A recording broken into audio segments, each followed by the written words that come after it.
All right, guys, we're back with another episode of Talking Prep, Season 2 of High School Football Show. I got my man Dale Ross, my man Chris Hughes, and the coach, Mack Brown, North Carolina. Welcome back, Coach. Glad to have you. Thanks, guys. Thanks for having me on, and I appreciate all the things you all do for high school football in our state, and even more so now because so many young people are having trouble being seen. That it's never been more important than to talk about and really honor high school student athletes than now. Yeah, well, again, we're glad to have you. And I was looking online today. You are really good for UNC football business. Since the beginning of your second era, last year, UNC generated $50 million of revenue and a budget surplus of $19 million. 7-6 the first year, 8-4 last year. You go to the Orange Bowl with QB Sam Howell returning. The expectations are really, really high for you guys this year. But before we get to football, I want to ask you about Texas because you coached in Texas. There's been everybody knows about the winter storm and the power outages in Texas. Just what are your thoughts about what happened in your old state? And I don't know if anybody you know has been affected, but just generally, what are your thoughts about everything that's happening? Well, Langston, it's really been sad at a year where we've got COVID, we've got so much social injustice going on, and we've got people out of houses, we've got people out of work, we've got people that can't eat, can't feed their kids. We're losing people to COVID. Then you have a winter storm that stops the vaccine from being distributed and also force people to get cold and not be able to eat. We have a son out there and two grandchildren and his wife, Laura. And they lost electricity, but thank goodness they're safe. They lost their water at one point. They've had to boil water. And we've got so many friends in Texas that we've tried to call and keep up with them and pray for them and keep our thoughts with them. But Americans are strong and people are strong, and they're going to stand up for each other and fight for each other and make sure everybody's safe. So we're even looking at some possible different ways to raise money to try to help the people in need right now. That's a wonderful thing. Dre Bly told me before that you are one of the best coaches in texting he's ever seen and that you use emojis. I just wonder, what's the reaction you get when you hit the players with the emojis and all the texting and stuff? Because I'm sure they're not expecting that coming from you. You know, when they see this old guy that throws the emojis out, it does throw them off a little bit. They laugh and they enjoy it and they have fun with it. And you got to remember, too, Dre's only worked for one coach. So when we talk about I'm the best, I'm the only one he's ever worked for. So that may not be as big a compliment as he would think.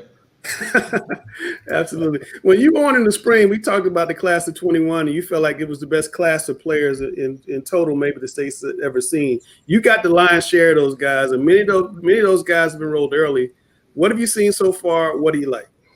We've got 12 of those young recruits in as early enrollees, and tomorrow will be the first day that the staff is really going to be able to work with them. But we've seen them run, we've seen them lift, and they're really good.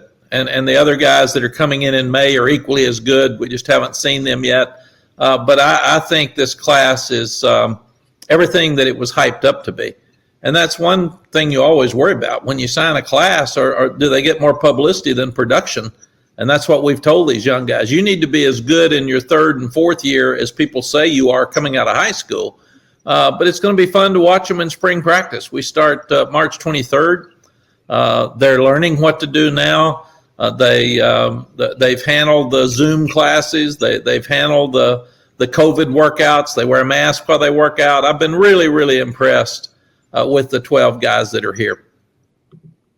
Hey, Coach Brown, good to see you and great to have you back here on the show. I wanted to piggyback off that last question, though, Coach. I feel like UNC got two of the best recruits in the entire nation in two Charlotte guys, Power Eccles at linebacker and Drake May. To me, I feel like both of those guys are what I think of Sunday type of NFL football players. And I want to see what you've seen in those two so far and how you feel like they're fitting with your program.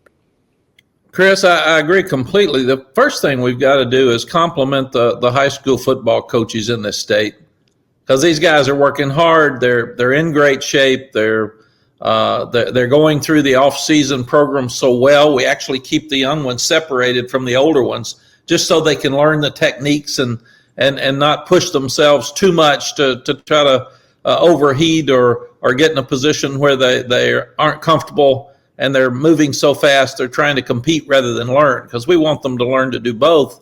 But Power is fast, he's quick, he's such a hard worker. You know, his dad and mom were athletes, and dad's a coach, so he was raised that way, and everybody knows the May family. I mean, Mark was a graduate assistant for me after being a great quarterback here at North Carolina. Luke played here, brother played baseball. Luke played basketball here, brother played baseball down at Florida. Mom played here, so they're just an athletic family that loves the University of North Carolina, and I can't wait to see both of them compete for jobs this spring. Coach, next week we're going to have Sam Howell come on the show here and talk a little football with us. I wanted to get your thoughts as Sam heads into his junior season and what looks to be like a legitimate Heisman candidate campaign at the very least. You've coached a Heisman Trophy winner before, so you know what it looks like to see a true Heisman winner. I just wanted to see if you think Sam's on that kind of a track. Chris, I really do. He's improved so much the first 2 years, and some people are worried about Sam going into his junior year trying too hard. He'll probably be a top round draft choice next year, and definitely right now considered a top Heisman candidate. But that he's not built that way. He's not going to worry about publicity. He wants to play and he wants to win. And he understands the only stat that's really important for a college football quarterback is winning. And he wants to win all the games, and he wants to win the national championship. And that's who Sam is. Probably the biggest difference I've seen in him over the last 2 years is his ability to lead. When he walks in a room right now, they all turn and look. And that's who your quarterback needs to be. And he works as hard or harder than anybody on our team so he can challenge other guys. And when he does that, the other older guys step up and do the same. And I think the biggest difference in our football program right now than it was 2 years ago is the leadership and the confidence, because these guys are working really, really hard. And Langston said it early, the expectations are much higher, but that's what we want. We want to expect to win every ball game. And somebody said, well, people got mad when you lost to Florida State last year. We're at a point now where people are going to get mad if we ever lose to anybody. What they've got to understand is we're more mad than they are. And it's really disappointment more than being angry, or because we expect to win all the games. And if you look at the playoffs, the NFL playoffs, they all had great quarterbacks. And the Super Bowl had two of the best ever to play. If you look at the college football playoffs and the national championship, they all had great quarterbacks. Yes. So it used to be all about defense and kicking game, and you had to control the ball and all that. Now you got to score some points. And we've got a quarterback that can do that. Well, Coach, Sam's phenomenal at quarterback. Everybody in the country's seen that. But what really allows him to do the things he does and make the big gains that he makes is that offensive line. Your offensive linemen are pretty much returns intact this upcoming year, that it did allow 30 sacks last year. What are your expectations for those guys up front and in keeping Sam upright so he can do the things that he does? Yeah, Chris, we look very closely at why we had those sacks. And some of them were running backs that didn't protect well enough. Some of them were Sam holding the ball too long. Some of them were a tight end in protection, and the guys don't block as much. So maybe we didn't get out of the right play. So a lot was attributed to the offensive line, and it wasn't all their fault. So we really, really are pleased with those guys. We need to get more depth. We'd like to rest them some because we've been playing with 6 or 7. We'd like to play with 8 to 10. But we've got all those guys back next year in the same system as they've been in the last 2 years. Only lost Charlie Heck really out of that group over the last 2 and now going into the 3rd year. And at the same time, we could have them for another year because 3 of those guys are what we're calling super seniors that could come back for an extra year. So Brian Anderson, Marcus McKeithen, Brian Anderson at center, Marcus McKeithen at right guard, and Jordan Tucker at right tackle all could come back for 2 years if they would like to and decide they want to go to graduate school. And obviously they could go into the workforce or have a chance to play in the NFL as well. So we've got to look for replacements for those guys, but we feel like that the offensive line should be a real strength for us next year. Coach, again, I want to thank you for joining us. You inspire me, and I'm an NC State guy, so that's got to be a huge compliment for you because I really enjoy listening to you talk. Thank you, Dale.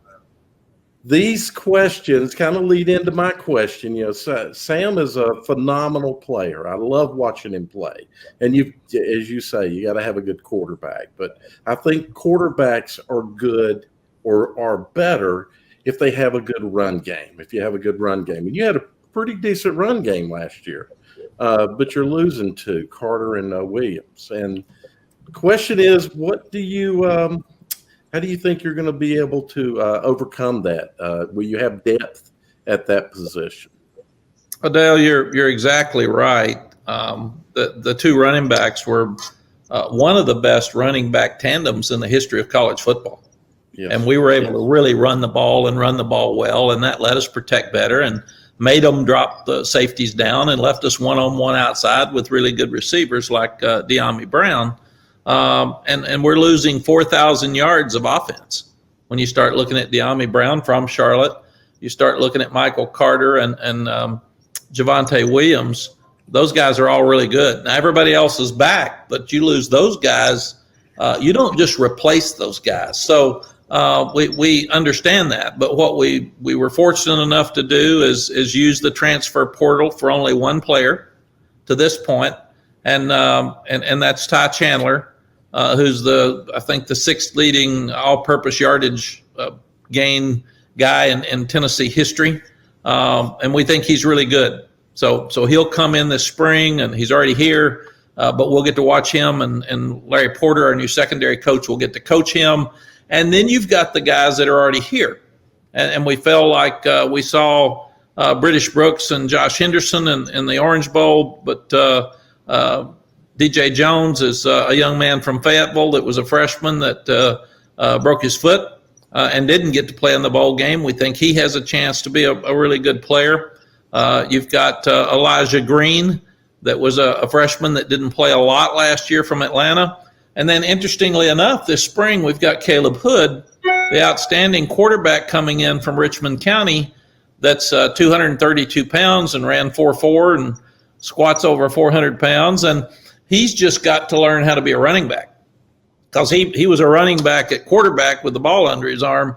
And then you've got Kamaro Edmonds coming in May. So we feel like we've got enough bodies there. We've just got to figure it out. And Robert Gillespie did an outstanding job last year of knowing when to put Michael Carter in and when to pull him out and use Javonte. And they had a great 1-2 punch. But we do feel like that right now we got a lot of experience coming back at wide receiver, especially with Bo Corrales coming back for an extra year. But the running back position is by far the most inexperienced position on our team. You mentioned Hood, and I'm a big fan of him. I think he's going to have a great career at Chapel Hill, and I will not be surprised to see him playing on Sundays. I'm a guy, or used. Yeah. So I used to be a huge fan of a 7-0 ball game. And still I don't mind because I like watching all the strategy of such a low scoring type ball game. But to get into that, you got to have a good defense. And last year, I would say that was one of the things that kind of kept you guys from going up to the next level. But you're returning 10 starters. How do you feel about your defense this upcoming season? Well, we lose another great player from Charlotte, Chaz Surratt, who we think will be drafted very high.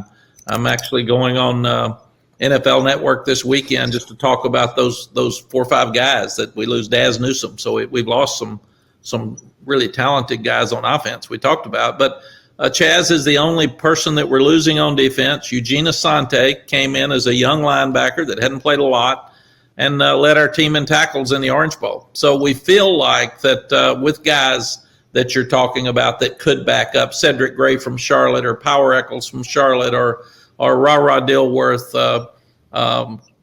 You got Cadre. You got a lot, Cadre Jackson. You got a lot of guys there that have a chance to step up and play this spring. And we need to get more linebackers to play instead of just the 2 that we've been playing over the last 2 years. So spring's going to be really, really important to us. But I thought, Dale, probably the most improvement didn't come from linebacker because Jeremiah Gemmel and Chaz Surratt had been around, but we started playing better up front. We had better gap control. We played with lower pads, and a lot of young guys helped us at the end of the season to hang in there. And then we started playing better in the secondary because we'd had so many injuries in the secondary. And Storm Duck gets hurt at Boston College and doesn't get to play anymore last year. And then Kyler McMichael, the transfer from Clemson, hurts his knee and he misses a couple of games. And then you start looking at Don Chapman got hurt at safety and he was out for a couple of games. So we've got to get enough depth in that area that we can stay healthy. But our communication was so poor in our secondary in the Wake Forest game, we just had some people wide open. I told Coach Bateman and Coach Bly, just get one of them close enough to the receiver that I can see who to yell at, because some of them are so wide open. It looked like we had no clue what we were doing back there. And after that, we settled down. I think we started doing a little less. We communicated better. And our defense played well enough to win against Miami and against Texas A&M at the end of the year. Mack, as a fan of this state and the state of North Carolina and high school football in this state, it really makes me smile to hear you talk about some of those guys like the Rod Dilworth and obviously the Eccles and so many of those in-state guys, just because of the emphasis that you guys have put on the state of North Carolina and the recruiting department. And speaking of recruiting, and I think this is one question that a lot of UNC fans are curious about, is how many upcoming recruiting classes do you think it's going to take for you guys to be competing, and how far away do you think you guys are from competing with the Clemsons and the Alabamas and the Ohio States of the world, and in particularly Clemson? Chris, I think we're getting closer every day. The biggest question mark in my mind has been quality depth. You look at Clemson, they're 2 deep, 3 deep in some places with guys that can play, and then you start beating teams badly enough, everybody gets to play. So your morale's better. You stay healthier because you've got top players playing fewer plays. But those backup guys are starting to get so much better that if a top guy does get hurt, you've got someone to fill in, especially on defense. And that's where the Alabamas and the Clemsons are so good. Now, they're good on offense, and they've got speed. But our offense was as good as anybody in the country last year. So we could have played with anybody on offense by and large all the time. Right now, we probably couldn't beat those teams every week, but we're getting closer. And I believe in that saying that you don't have to be better than a team 10 straight times. Just you have to be better the day you play them. And we had a chance to beat Clemson 2 years ago when we came down to a 2-point play with 1:19 left. So that's our goal. Dabo's done a tremendous job. He's separated. He and Alabama and a few others, Ohio States, have separated from everybody else in college football. And our goal is to win the Coastal. Our goal is to win the conference championship and go to the playoff and win the national championship. And we recruit with that attitude. And we've told the players that we want to win the national championship with a team predominantly with players from high school players from the state of North Carolina. And our footprint is from D.C. to Atlanta, and we've gotten some great out-of-state players, but we want them to be close enough by and large that their parents, their friends, and their high school coaches can drive and watch them play. And that's just the way we recruit.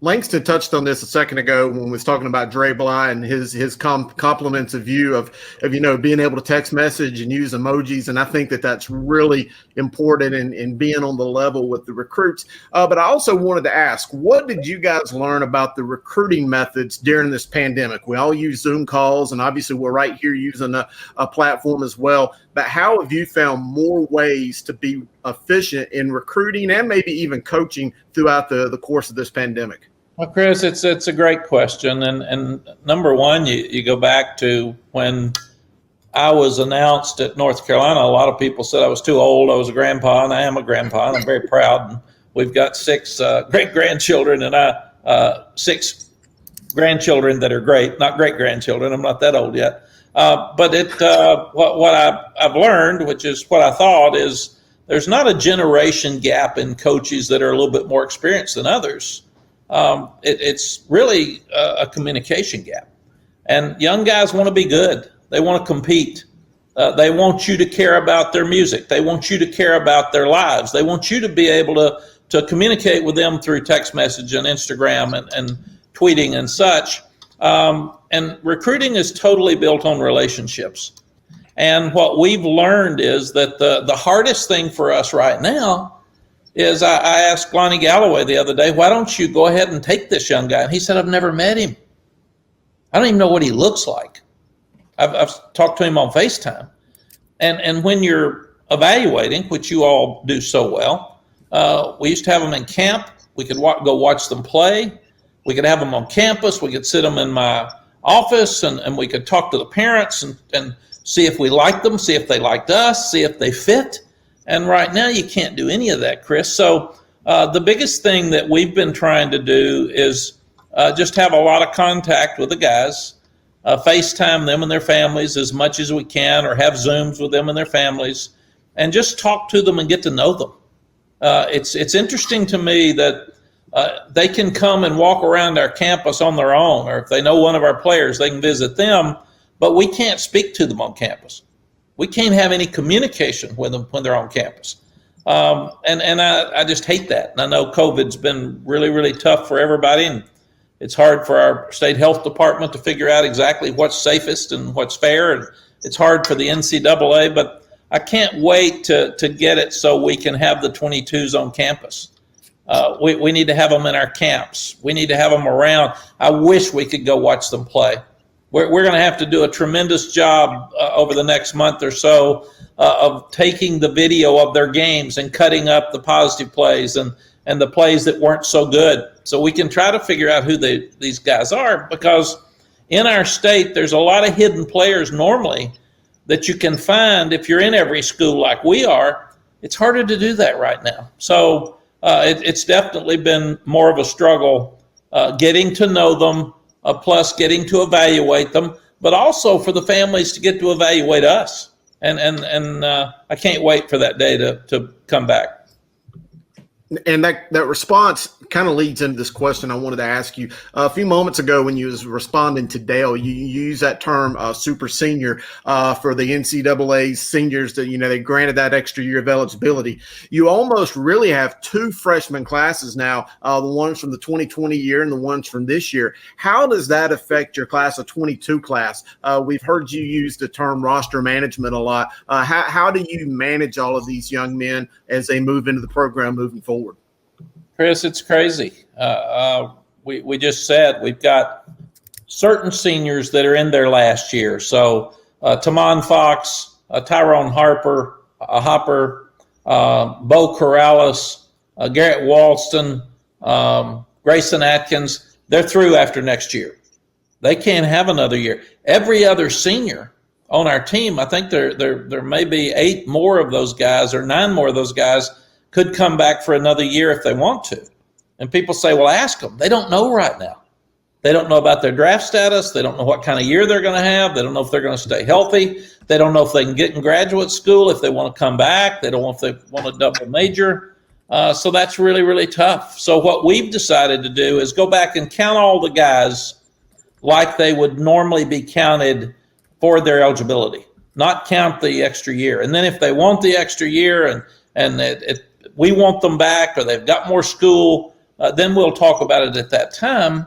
But the real concern is for the 22s, because when you let everybody stay, we'll have like 90 on scholarship next year.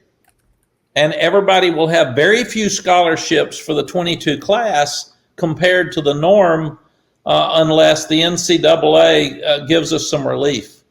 And we're waiting on that. The NCAA's got their hands full with basketball and trying to get ready for the March Madness tournament.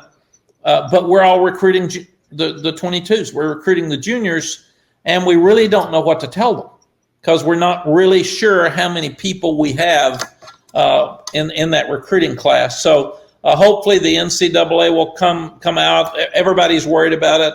All the coaches are asking the NCAA to give us relief. The athletics directors are trying to get us an answer. But we really need an answer so we can go about our business in 22.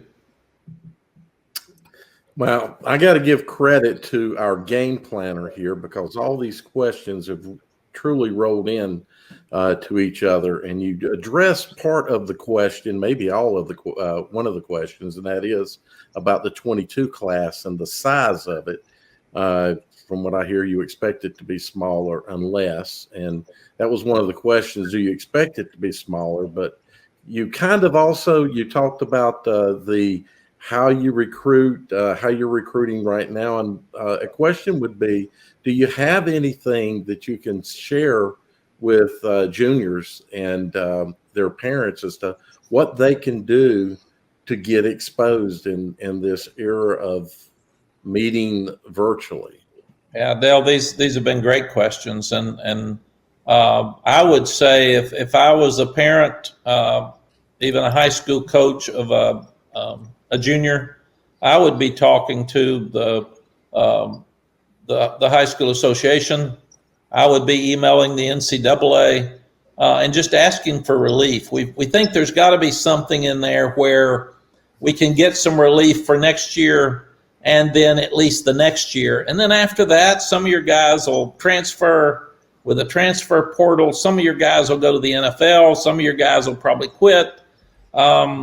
So the numbers will start balancing back out in a couple of years. But for the next 2 years, we're really going to need some relief across the board to help us with the 85, simply with the next two classes, because it's unfair to the 22 and the 23 class if we can only recruit 10 of those guys where you would normally recruit 25. So there's 15 really good players that have earned the right to play at a North Carolina or in our state at Duke or NC State or Wake Forest, and they don't have a chance. They don't have that opportunity. So the NCAA gave opportunities for people on the teams this year to not lose their year because they weren't sure we were going to play when that decision was made.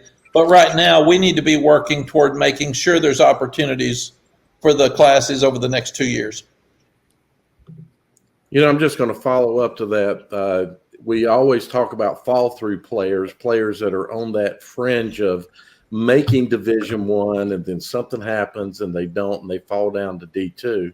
So this may help D2 schools and improve football at that level, and who knows what that might do for recruiting in the future. Yeah, Dale, I agree completely. The only other concern I've got with all the guys going in the transfer portal, and there's maybe 2,000 this year, there's a lot more than there were last year. Last year, only 37% of those found a place to go.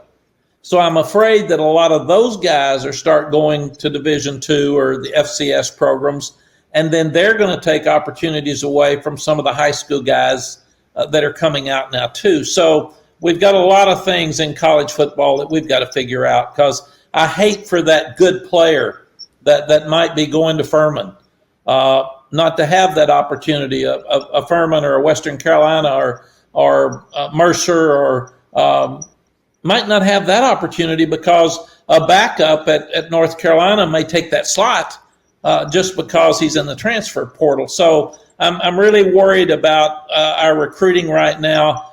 From a high school standpoint, if I'm a parent or a high school coach. So, Coach, about one other thing about recruiting, I've always believed in multi-sport, because when I played, all the coaches were talking about you need to play. They wanted you playing 3 sports if you could. And you're a fan of multi-sport players as well. Why do you see that as an important factor in an athlete? Dale, I want guys that want to compete, and I don't want a guy that wants to lay around in the off season, and so I love to watch a guy play basketball. There was a guy named Chris Washington that was at a high school in Chicago, and I was walking through one day, and they were having gym practice, and he dribbled the ball the length of the court. I was at Iowa State. He put it behind his back. He jumped up and dunked the ball. I asked the coach, I said, "Who's that guy?" And he said, "He's the right guard." He's the right guard on our football team. And I said, "He's the right guard." So I offered him a scholarship. We took him. He played 10 years in the NFL. So I can see a guy run and jump and stop and compete and play defense, catch a ball, throw a ball with basketball. I can see a wrestler that needs to compete, and he is not going to lose. So I would love for our guys to play as many sports as we can and try to win and stay busy and want to compete at every level. And the other thing, Dale, I like to recruit a guy that can play more than one spot on our team. It's one of the reasons that a lot of people miss on offensive linemen. A lot of those guys can't play anywhere else. But if you take a really good athlete like a Cedric Gray that played safety or a receiver in high school, he's playing linebacker for us. If that doesn't work out, he can go to a tight end. He can go back to a safety. So you start looking at DeAndre Boykins from up in the Concord area. He played tailback. He can play corner. He can play safety. He can play nickel. So there's a lot of things that he could do. So if he doesn't like his coach, or if it doesn't work out at one position, those type guys have a lot of other places they can play, and we look at all of those options in recruiting. Mack, I absolutely love that answer, and I want to see everybody play as many sports as possible for the same reasons you said, competing, and two, just being kids and having fun and enjoying their high school careers, because you're only in high school once. But I want to shift gears just a little bit. I spent some time coaching in Texas. Obviously, you had a tremendous career at the University of Texas. I even have a friend watching in Texas tonight. But is there anything about Texas high school football that you would like to see schools, whether here in North Carolina, adopt, or even our NCHSAA adopt, that could make football and recruiting better in our state? Well, number one, I'd like to pay our coaches more. That's one of the things that they do in Texas. They pay the coaches more, and most of those guys only teach a PE class. And that's with their entire football team to help them get their guys ready to play. So it's just like an off-season program, and give our coaches more time to be great leaders around their school. So those two things would help as much as anything else. And I've also said I'd like to either expand spring practice some. You don't have to hit all the time, but teach, and also, if not, then at least our summer programs. Where guys can stay involved. I want the high school coaches to be in charge. And we really fought that in Texas. And we were in control when we were here now. I don't want it to be just 7-on-7 programs and people traveling around and the high school coach not having control of his program in the summer. He can't even get his guys to come and work out. So the more hands-on that we can give the high school coaches, then the better off we are, in my opinion. Well, let me ask a follow-up to that, and I'm so glad that you brought up the 7-on-7 aspect, because I've been pretty outspoken about that. But what are your feelings on the 7-on-7s? Obviously, I know that they're a very instrumental part of the game and part of development. And again, as a former coach, I wanted to see the players compete. But would you like to see 7-on-7s be more like the AAU, which I feel like it's heading towards, like for basketball or for football coaches? And I think I know your answer, but I figured I'll go ahead and throw it out there. Chris, I was very vocal about this at Texas and tried to help the high school association in Texas stay strong. I want the coaches to be in charge. I would love to see 7-on-7 tournaments like they have in Texas in the summer on the statewide level, and bring them to Chapel Hill, have them play. But you're organized. You have restrictions. You've got it's safe. You've got officials out there. There's a state champion, but it's all run by the high school. It's all controlled by the coaches association, and it's all run by the high school coach. And I'm not against guys going to camps and throwing the ball and all this kind of stuff, but I want it to go through the high school coach. We've lost some control in our programs with the high school coach. And they're so valuable in everybody's lives. We've got to get that control back, and that's in recruiting. That's on the field. That's off the field. Because we look at what's happened this last year. It's never been more important than now to have strong leadership in our schools, in our communities, and that's the high school coach with our families.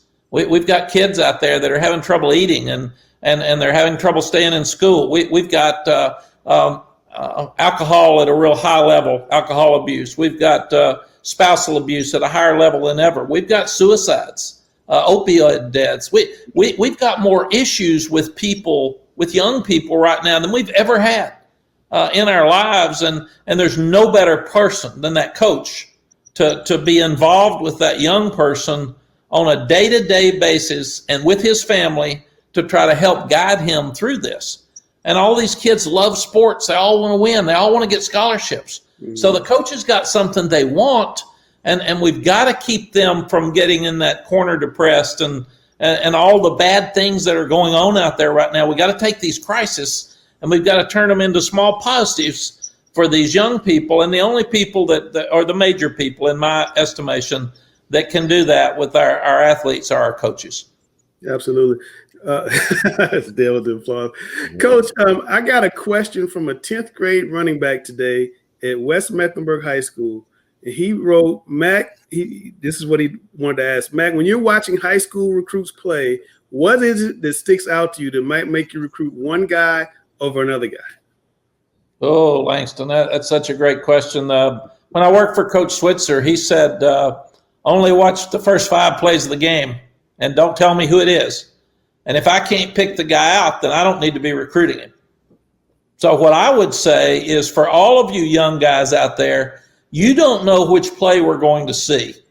We have a recruiting staff. They take out every positive play of your game and don't just watch the positive plays. They're going to take every negative play, and that's going to be a concern. So if you didn't block somebody or you loafed, we're going to look at every play that you played in that ball game. And Coach Royal, the legendary coach at Texas, told me, don't ever try to make a guy a player. You've got to show that you love football. You've got to play hard every play. And you've got to give every ounce of your ability every minute of the game and be emotional and be physical. And then you can overcome even if there's some lack of ability. But if you're loafing, if you don't look like you care, if you're grabbing a shoulder or a knee or something's hurt every third play, if you're getting up late off the ground, I'm not going to stay there long. I'm going to be gone, because I'm trying to find guys that can do what you guys talked about before, who can win the national championship, who can be the best player in the country. So when I turn on a video and Billy High, our recruiting coordinator, we have 12 people look at you before you get to me. That's an evaluation from 12 people, and they write it up separately. Right. So by the time it gets to my office, you better be really good. And they don't tell me who he's interested in. And the other thing, guys, the first thing I ask is, what kind of person is he? Has he ever had any character issues? And if you had, I'm out. The second thing I ask is, what is his core grade point average? I don't ask about test scores, but I want to know what that core grade point average is, because in my life, my 32 years in coaching, if you've got a 3.0 or above in the core, you've got about a 97% chance of graduating at the schools that I've been involved with, and most of them have been academic schools. Mm-hmm. So show me your attendance record. Show me you're a captain. Show me your leadership in the community. Show me your core grade point average. Have a smile on your face. Love football and compete every play, and then you've got a chance. Yeah. I think that answer is going to be clipped and posted on the Charlotte Exactly. Observer. I just have a clue. Last question, Coach. Been great talking to you. I love talking. I can listen to you talk all day like Dale. Is the North Carolina turnaround where you expected, and where does it go from here? It's ahead of where I expected. When we came in, I'm a North Carolina football fan. I'm a Larry Fedora fan, so I watched them. And I studied them, and Larry did some great things here, and he left us some good players. They just had a real tough time the last couple of years, and I wasn't thinking about taking the job. I didn't expect it. When Bubba called, I was actually at Who's In at ESPN sitting on the show, and I just picked Oklahoma as one of the 4 teams. And as I was coming off, one of the producer said, you just made everybody in the state of Texas mad. I said, I used to do that all the time. So they've been mad at me before, so that's not a big issue. But when you win 5 games in 2 years, and you only win 2 Power 5 games, you've got a lot to overcome. You've got a lot of culture change. You've got a lot of confidence to build. You've got some depth issues on defense. So you didn't have a quarterback that was established at that time, and Sam's been unbelievable for us. But the first day we stepped out there, it wasn't that way, and we're just slowly building that depth and therefore building that confidence. And I remember, guys, the first meeting I had, one of the seniors raised his hand and said, "How do you win?" And I thought, boy, that's how long do we have here? But you win by doing things right. And we say, do the little things right. There are no little things. Everything's important if you feel like it's important. So keep your locker room clean. Clean up your players' lounge. Pick up your food and clean your table when you get through with lunch. You bust your tail every play at practice. There are no plays off. It's 100%. And you compete on everything you do. You show up for every class. You're not late to any of our meetings. If you do, we close the door. So we're really upbeat and positive with our guys, but we're really hard on them. And we're very demanding with them. And we say if it's a one-on-one pass drill, and as an offensive lineman, you can't block a defensive end coming in, then you're not going to play. That's what you do. You're showing us I can either block that guy or I can't, man. This isn't hard. These are facts. And one of the things we tell our players, Langston, more than anything else, facts. These facts are tough, men, but they're facts. Watch this play.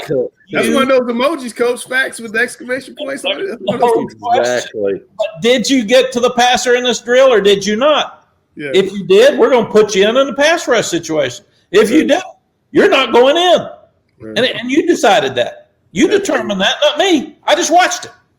And I'm going to try to teach you and help you, but that's it. So, no, I wouldn't have thought we would be this far. I wouldn't have thought we'd have been the Orange Bowl in year 2. Mm-hmm. I wouldn't have thought we'd have had Notre Dame with a chance for us to win with 1:29 left. I wouldn't have thought with 4,000 yards of offense gone and your leading tackler on defense, we'd be in a ball game with A&M with a chance to win with 5 minutes left. Mm-hmm. I wouldn't have thought we'd have beaten number 10 Miami like we did this early. So we're far ahead of where I thought we'd be, and I like it. And Sally told me the other day, "You've screwed up again." I said, "What do you mean, sweetie?" And she said, "You've raised these expectations, so you're about to make everybody mad if you don't win all the games." And I said, "That's my job. My job is very high expectations and then try to get them." Well, thank you, Sally, for getting Coach on the line today because you're a great coach. Really enjoyed you, man. We definitely got to have you back at some point. Best of luck to the Tar Heels this year, and thanks a lot, Coach Brown. Thanks, guys. I appreciate all 3 of you, like I said at the start of the show. And, thank you, Coach. And nobody's needed us more than right now to help and promote high school sports and specifically high school football. So don't let up. Let's keep pushing it and make it. We'll be here every Monday, Coach. Every Monday we'll be here. But thanks a lot. Appreciate you, Coach. Bye-bye. All right. There's Coach Mack Brown. Hope you guys enjoyed that. You got a chance to hear him in his own voice, his own words. I think that's always important.